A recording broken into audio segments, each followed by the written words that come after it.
Bonjour. Nous revenons ce matin afin de continuer ce beau récit.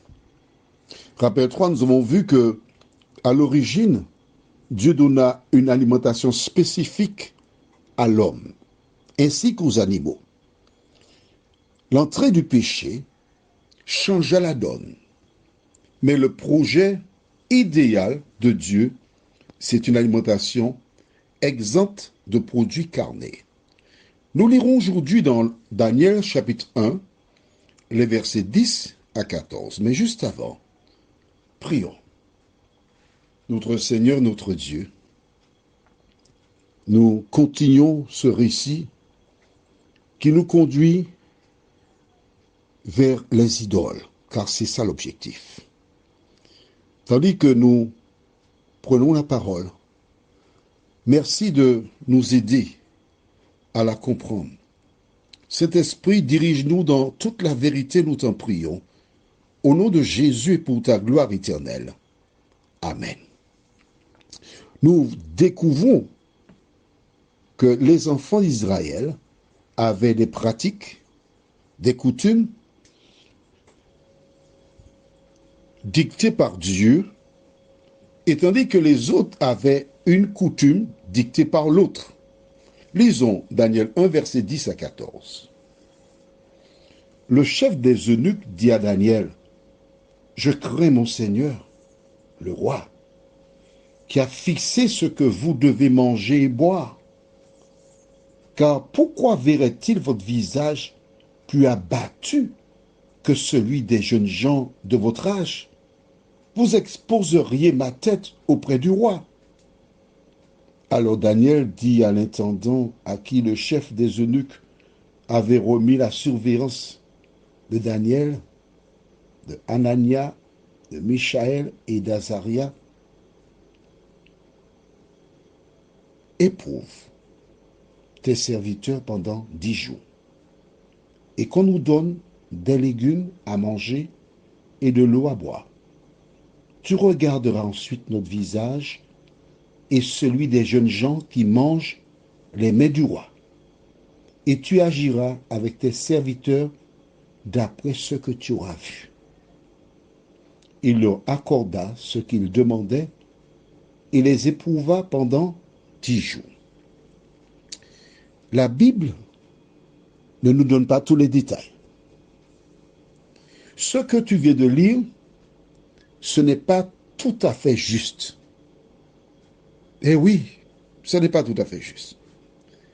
Que s'est-il réellement passé?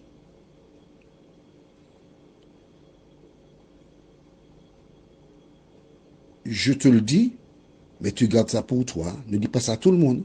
C'est un secret. Avant de faire cette démarche vers cet homme, Daniel et ses compagnons implorèrent l'Éternel des armées. C'est-à-dire, ils prièrent. Ils demandèrent à Dieu de visiter cet homme, de permettre qu'il accepte de les éprouver pendant 10 jours.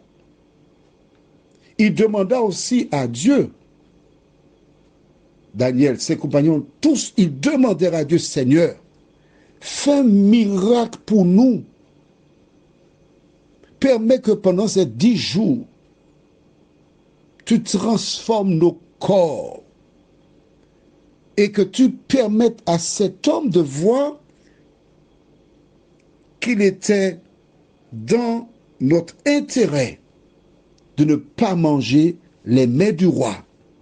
Mets ta bénédiction sur nous, Seigneur.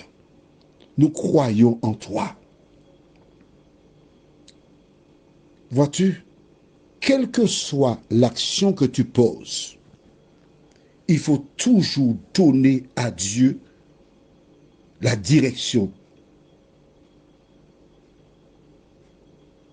des opérations. Je me rappelle avoir donné un conseil à un jeune un jour. Je pense l'avoir déjà énoncé dans l'une des causeries. j'appelle à 3 parents à nouveau. Daniel et ses compagnons avaient entre 14 et 18 ans, mais ils avaient la tête bien pleine. Les parents avaient fait un bon travail, car Dieu avait donné cet ordre à Moïse que les parents devaient instruire les enfants en tout temps. En dehors de ce récit, il y a une petite fille qui avait été kidnappée par le roi de Syrie. Elle fut emmenée chez un homme qui s'appelait Naaman, chef de l'armée des Syriens. Et un jour, il devint lépreux.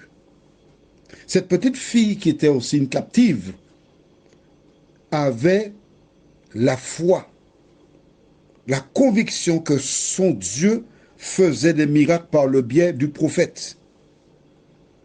Et voyant un jour sa maîtresse, donc l'épouse de Naaman, en larmes, elle lui dit, « Si mon maître était à Samarie, certainement le prophète le guérirait de sa lèpre. » Elle était convaincue que le prophète pouvait le guérir. Comme dit, comme quoi, et elle en parla à son époux, qui en parla ensuite au roi, qui lui donna un courrier pour le roi d'Israël en lui disant, « Je t'envoie Naaman, tu le guériras de sa lèpre. » Le roi d'Israël, en recevant ce courrier, dit à le roi de Syrie, cherche une occasion de faire la guerre avec moi. Qui suis-je pour guérir Naaman?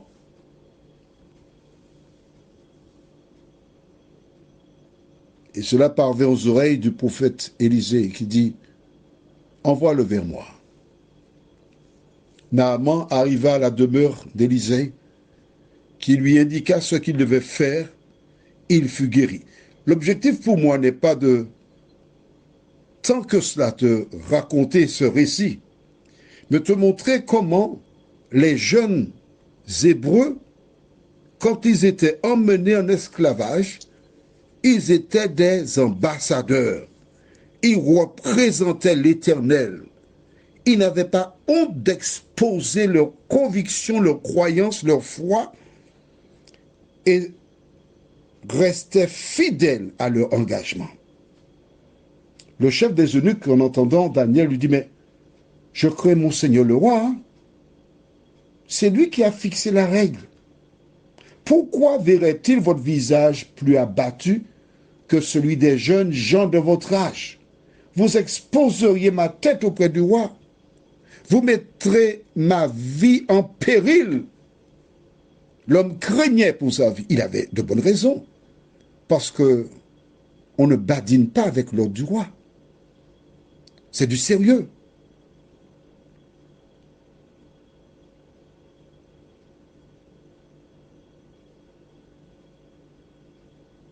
À cela, Daniel n'est pas entré dans une discussion avec lui. Il ne lui a pas dit, mais non, non. Il dit, ok, d'accord. Juste 10 jours. Parce que nous sommes là pour 3 ans, donne-nous seulement 10 jours. Et au terme des 10 jours, tu verras ce qui se passera. Nous sommes en présence de personnes qui sont déterminées, qui pourraient très bien prendre le repas, ne pas le manger, faire autre chose. Mais Dieu avait préparé le cœur de l'eunuque qui accepta la proposition de Daniel et ses compagnons. Prions. Notre Seigneur et notre Dieu, ces jeunes gens qui ont cette conviction se trouvent là. À travers leur attitude, nous découvrirons ce qui s'est passé plus tard.